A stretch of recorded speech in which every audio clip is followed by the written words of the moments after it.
할렐루야. 예, 아멘. 오늘 우리 예수님께서 약속대로 이 땅에 오셔서 죄와 사망 가운데 모든 권세를 이기시고 부활하신 바로 부활절입니다. 여러분, 인류 역사에 있어서 가장 중요한 기적을 하나 꼽으라 한다면 그것은 바로 부활 사건입니다. 예수님께서 말씀의 약속대로 이 땅에 오셨습니다. 또 십자가를 우리 죄를 위해서 지시고 모든 것을 사하시고 부활하셨습니다. 그렇기 때문에 우리는요, 정말 우리의 죄와 죽음의 권세를 넘어서 이제 영생의 기쁨, 정말 자유함이 우리에게 있는 줄로 믿습니다. 이것이 성도들에게 주어진 특권입니다. 예수님의 부활을 보면요, 예수님의 부활은 확실한 역사적인 사실입니다. 우리가 이것을 어떻게 알 수 있을까요? 여러분, 부활을 정말 믿으십니까? 이것이 역사적인 사실을 여러분 받아들이세요?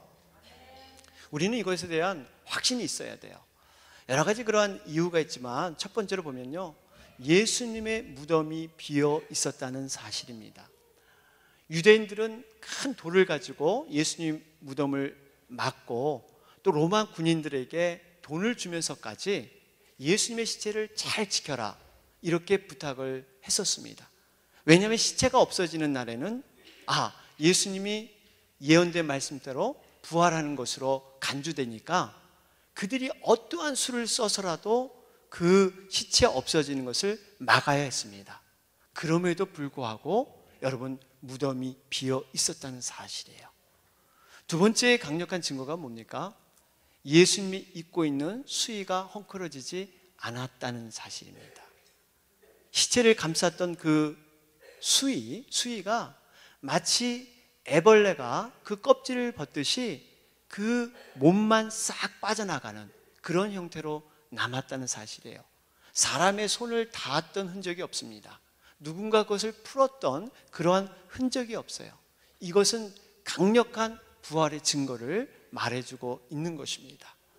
세 번째로 보면요, 예수님이 부활하는 그러한 놀라운 그 증거는 예수님께서 부활하신 후에 여러 곳에서 여러 사람 앞에서 나타나셨다는 사실이에요.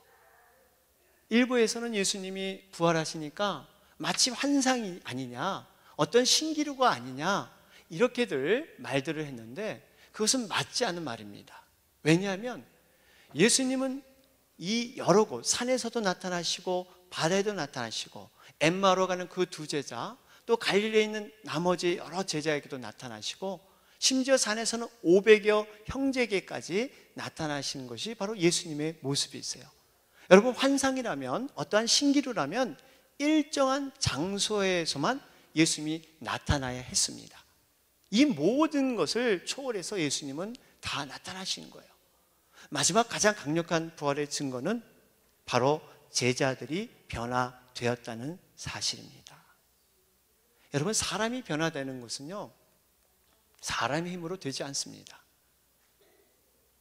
부활 전에 이 제자들이 어떤 모습이었어요? 비겁하게 도망가고 예수님을 부인했던 자들입니다. 그런데 부활 후에 성령을 받고서 그들이 자기 목숨을 버려서 바로 복음을 전하는 그러한 사람으로 변화되었다는 사실이에요.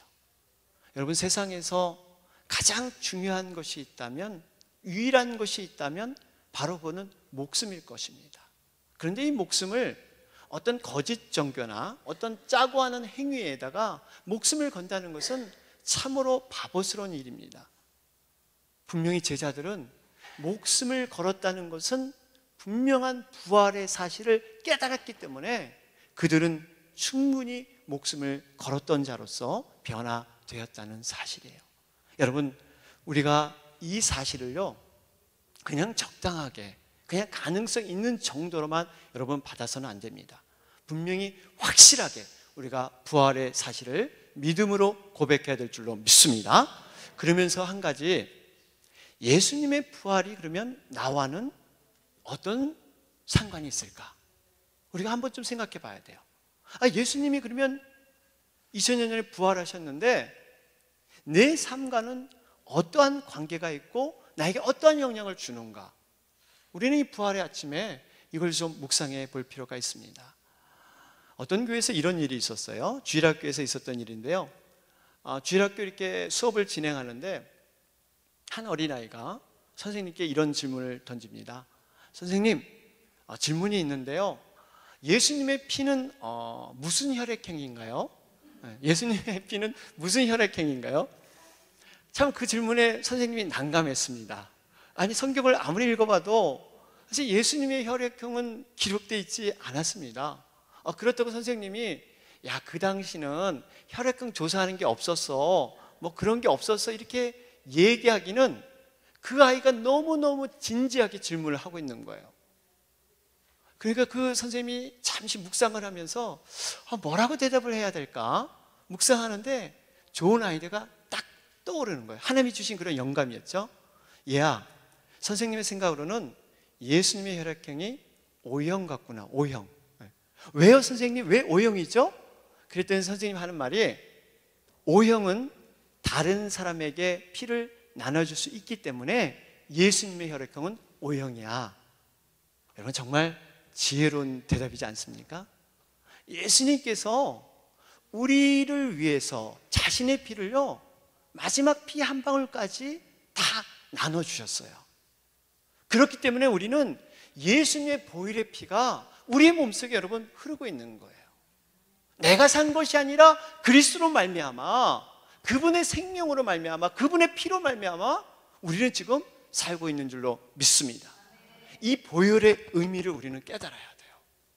그렇기 때문에 죄와 사망에서 구원했다는 그 구원의 능력이 내 삶에 정말 에너지가 되고 힘이 되고 능력이 되고, 내가 절망과 고난 가운데 있을 때 부활의 그 주님을 바라보게 되면 이 잠잠히 일어나는 그러한 힘들, 정말 내 모든 마음을 변화시키고 내 모든 이런 감정을 이겨낼 수 있는 이러한 힘들이 부활의 소망에 있는 줄로 믿습니다. 우리가 이러한 삶이 우리가 관계되는 삶이 되어야 돼요. 오늘 말씀을 보면 제자들에게 이 부활하신 예수님께서 다시 나타나신 사건입니다. 이 베드로와 그리고 6 제자들이요, 예수님의 부활을 이미 알고 있었습니다. 그런데 지금 예수님이 그 옆에 계시지 않아요. 어디 계시는지 제자들이 모릅니다. 그러면서 그들이 이제 무엇을 해야 할지 고민을 하기 시작했어요. 그 당시 베드로가 용기 있게 말을 합니다. 에이, 나는 고기 잡으러 가겠다. 그러자 다른 제자들도 함께 떠나게 되죠. 열심히 노력해서 그물을 던져보지만 고기가 한 마리도 잡히지 않습니다. 열심히 노력해서 열심히 계획을 세워서 그물을 던져봤지만 고기가 한 마리 잡히지 않아요. 어쩌면 이것이 우리들의 모습일 수가 있습니다. 주님이 살아계시는 것을 단순히 머릿속에만 알고 있고 내 삶과 연관되지 아니하고 우리가 그 부활을 경험하지 않으면 열심히 이 땅에서 노력하고 수고하지만 고기는 없는 거예요.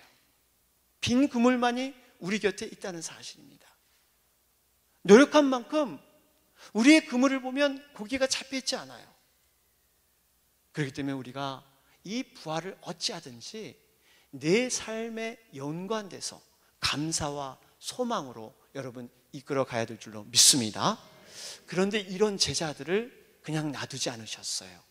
오늘 배경을 보니까 디베라 바다, 즉 갈릴리 호수에서 일어난 사건인데요, 예수님께서 이 갈릴리 호수에 이렇게 찾아오시게 됩니다.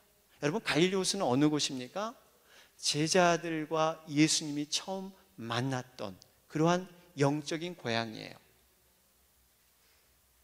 그곳에 예수님이 지금 찾아오시고 계시는 거예요. 그리고 그곳에 베드로와 다른 제자들이 그곳에 갔습니다. 그런데 우리가 여기서 한 가지는요, 베드로가 이렇게 갈릴리로 간 것을 단순히 실패했다 이렇게 보는 사람도 있지만요, 그 단순히 실패에 그친 것은 아닙니다. 물론 베드로와 다른 제자들이 예수님을 쫓는데 실패를 했지만 지금 갈릴리로 간 것은 단순한 실패가 아니라 이 제자들이 나름대로 예수님의 약속을 조금이나마 기억하고 있었다는 사실이에요. 그 약속을 희미하나마 기억했기 때문에 그들이 지금 이 갈릴리로 발걸음을 옮긴 것입니다. 이런 우리 이 말씀을 우리가 보면 바로 마태복음 26장 31절 32절에 거기에 기록되기를 그러한 설명이 되어 있죠. 그때 예수께서 제자들에게 이르시되 오늘 밤에 너희가 다 나를 버리리라. 기록된 바 내가 목자를 치리니 양의 떼가 흩어지리라 하였느니라. 그러나 내가 살아난 후에 너희보다 먼저 갈릴리로 가리라. 여기 보니까 예수님께서 갈릴리로 간다는 그런 말씀을 주셨습니다. 또 한 군데 마태복음 28장 10절에도 기록되기를 이에 예수께서 이르시되 무서워하지 말라. 가서 내 형제들에게 갈릴리로 가라 하라. 거기서 나를 보리라 하시니라. 여러분, 이 두 가지 말씀을 보면 예수님께서 제자들에게 내가 너희보다 먼저 갈릴리로 갈 것이다, 너희들이 갈릴리로 와, 이 말씀을 계속해서 주셨던 거예요. 어떻게 보면 실패한 제자들이었지만 머릿속에 나름대로 주님의 약속을 그들이 기억해 낸 것입니다. 그리고 나서 갈릴리로 가셨어요. 왜 그러면 주님께서 이 갈릴리로 오시라고 했을까? 왜 오라고 했을까요? 주님이 처음 만난 바로 그곳이 영적인 고향일 뿐만 아니라 제자들의 실패를 회복할 수 있는, 첫사랑의 위로로 그들을 다시 한번 터치할 수 있는 곳이 바로 갈릴리였기 때문이에요.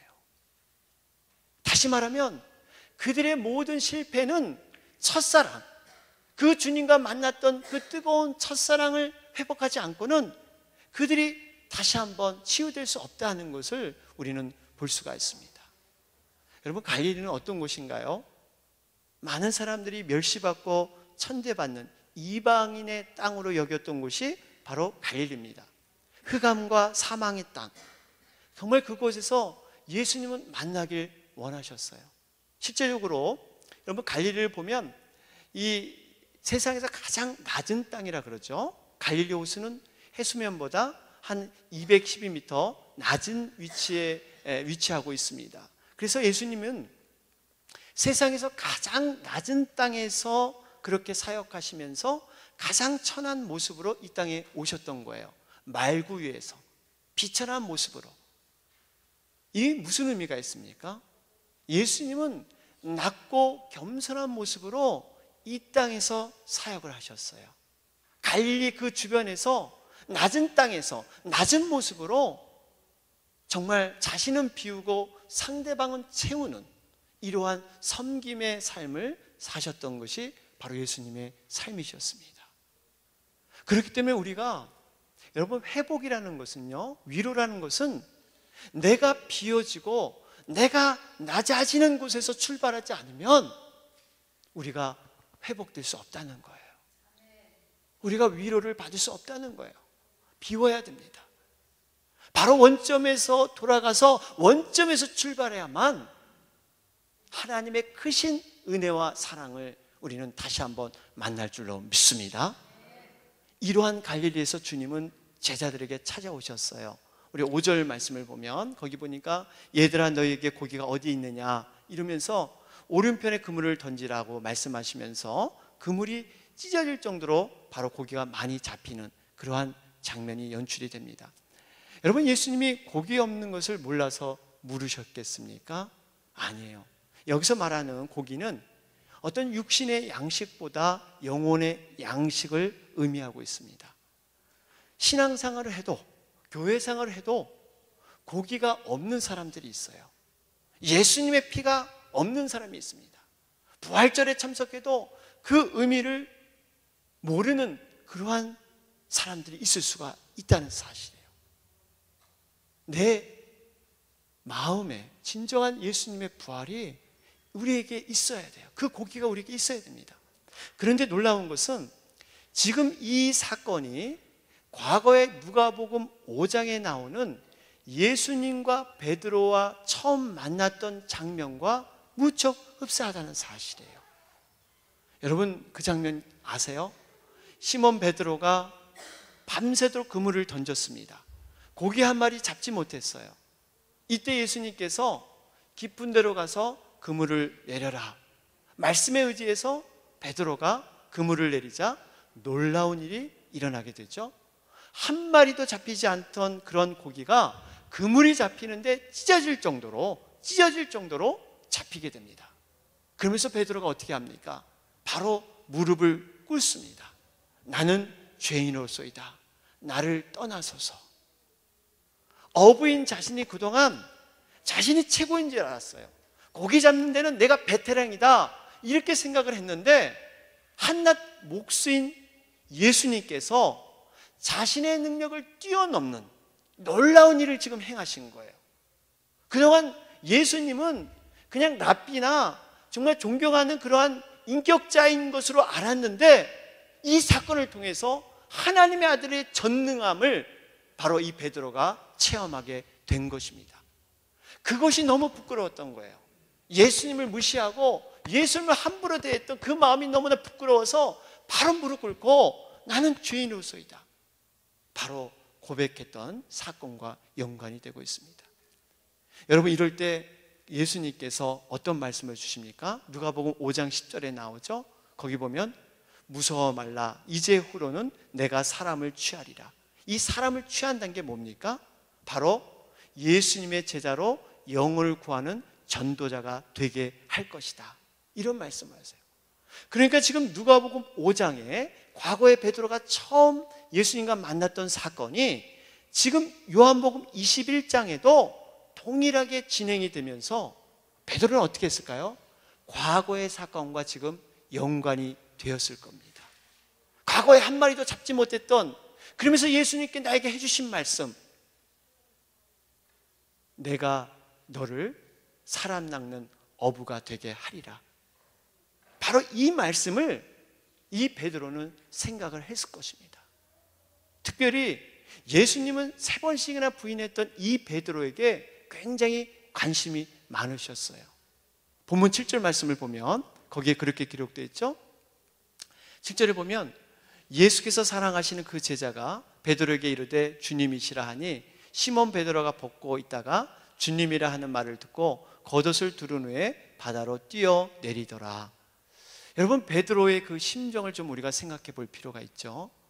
보통은 우리가 옷을 입고 물에 뛰어들 경우 옷을 벗고 들어가는 것이 보통의 상식이에요. 여러분, 그렇잖아요? 그런데 이 옷을 오히려 입고서 반대로 옷을 벗고 있다가 옷을 입고서 주님이란 말을 듣고 뛰어들어가는, 어떻게 보면 상식의 반대적인 현상이 지금 일어나고 있습니다. 베드로가 왜 그랬을까요? 베드로의 심정을 좀 이해되세요? 자신의 실패가 미안하기도 하고 뭔가 예수님께 죄송하기도 하고 주님 앞에 너무 부끄러우니까 나름대로 격식을 차린 거예요. 그래서 옷을 주섬주섬 입고 거기에 물에 뛰어든 겁니다. 주님을 만나기 위해서 열심히 수영을 해서 육지에 도착하니까요, 거기서 주님께서 손수 숯불에 떡과 생선을 이렇게 준비하고 계십니다. 이 떡과 생선을 보면서 또 베드로는 과거의 사건과 또 오버래핑이 일어나는 거예요. 여러분, 숯불하면 베드로가 무엇이 떠올랐을까요? 베드로에게 어떤 생각이 떠올랐을까요? 베드로는 지금 물에 젖은 그런 옷을 입고 숯불에 말리면서 예수님을 3번 부인했던 그런 자기 자신을 떠올렸을 겁니다. 여자의 종이 와서 너 어디서 많이 본 사람인데 너 혹시 예수와 한패 아니야? 너 예수와 한통속이지? 이럴 때 베드로는 예수를 전혀 모른다고 부인합니다. 맹세하고 예수님을 저주하기까지 해요. 그리고서 그가 예수와 한패가 아니라는 걸 보여주기 위해서 유대인들이 모여서 숯불을 쬐고 있는 그 사이에 끼어들어가서 숯불을 함께 쬐었던 그 자가 바로 베드로였어요. 여러분, 지금 이 베드로는요, 어떻게 보면 얼굴빛이 굉장히 붉어졌을 겁니다. 그 숯불의 뜨거움이 아니라 과거의 부끄러운 그 사건 때문에, 내가 예수님을 부인했던 그 사건 때문에 숯불을 보면서 그 얼굴이 정말 달궈져 있는 이 베드로의 모습을 우리는 상상해 볼 수가 있습니다. 여러분, 예수님께서는요, 이 실패의 기억을 이렇게 사랑으로 덮어주시는 거예요. 하나님께서 우리가 범죄했을 때 죄 없는 짐승을 죽여서 가죽옷을 우리에게 덮여주듯이 지금 그렇게 이 베드로의 실패를 덮어주고 있는 것입니다. 뿐만 아니라 여러분, 이 베드로가 떡과 생선을 보면 또 한 가지 오버래핑, 과거의 생각이 일어날 거예요. 여러분, 이 떡과 생선, 오병이의 기적, 5천 명을 먹이고도 12강조리가 남았던 하나님의 그 아들로서 위대한 능력의 기적을 이 떡과 생선을 보면서 아마 친히 먹이시고 입히셨던 그 예수님을 베드로는 생각했을 것입니다. 그런데 예수님은 여기서 멈추지 않죠. 다른 사람보다 베드로에게 네가 그물에 가서 잡힌 물고기를 가져오라, 이렇게 예수님이 시키세요. 이유가 있습니다. 베드로, 너가 직접 가서 눈으로 보고 확인하라는 얘기예요. 내가 어떤 자인가, 너 과거뿐만 아니라 지금도 내가 어떤 자인가를 네가 그것을 확인해 봐라. 그리고 내가 너를 사랑 낚는 어부로 만들어 주겠다고 약속하지 않았니? 너 그 약속 지금 생각하고 있어? 그런데 베드로는 사랑 낚는 어부를 자기 스스로 되어보려고 했던 거예요. 그래서 실패한 겁니다. 그거 아니야. 내가 너를 사랑 낚는 어부로 만들어 줄 거야. 나에게 모든 삶을 맡겨. 바로 이런 도전을 지금 베드로에게 주고 계십니다. 그리고 나중에는요, 주님께서 내가 나를 사랑하느냐, 정말 네가 나를 사랑하느냐, 3번의 질문을 던지세요.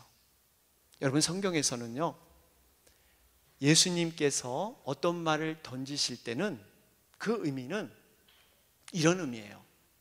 그냥 그 질문의 답을 얻기 위한 그러한 질문이 아니라 예수님이 실제로 정말로 내가 너를 그렇게 한다는 의미가 들어 있습니다. 그러니까 실패한 베드로, 너는 그렇게 좌절하고 낭망하지만 나는 너를 죽기까지 사랑하는 그 사람이 바로 나야. 바로 주님이야. 그 사랑의 절규가 내가 나를 사랑하느냐, 이렇게 3번의 질문 가운데 포함되어 있다는 사실입니다.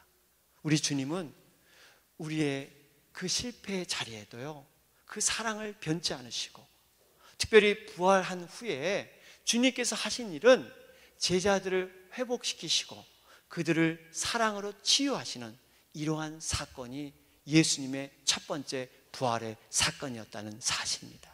사랑하는 여러분, 부활하신 주님께서는요, 우리들이 실패하더라도 주님은 우리를 찾아오셔서 회복하길 원하십니다. 어떠한 환경에 우리가 처할지라도, 제자들이 실패한 자리에 있을지라도 예수님은 우리를 사랑하셔서 정말 그 사랑으로 회복하길 원하시는 것이 주님의 마음이세요. 바라기는 여러분의 삶의 소망과 기준이 어디에 있습니까? 우리는 분명히 이 세상엔 없습니다. 아무리 이 세상에 성공하고 아무리 많은 것을 누려도 그것은 안개와 같은 인생, 여러분 그냥 지나가 버리고 맙니다. 영원하신 그 부활의 소망, 여러분 그 하나님을 여러분 만나면서 다시 한번 부활의 아침, 부활의 소망으로 거듭나는 여러분과 제가 되길 주님의 이름으로 축원합니다. 아멘.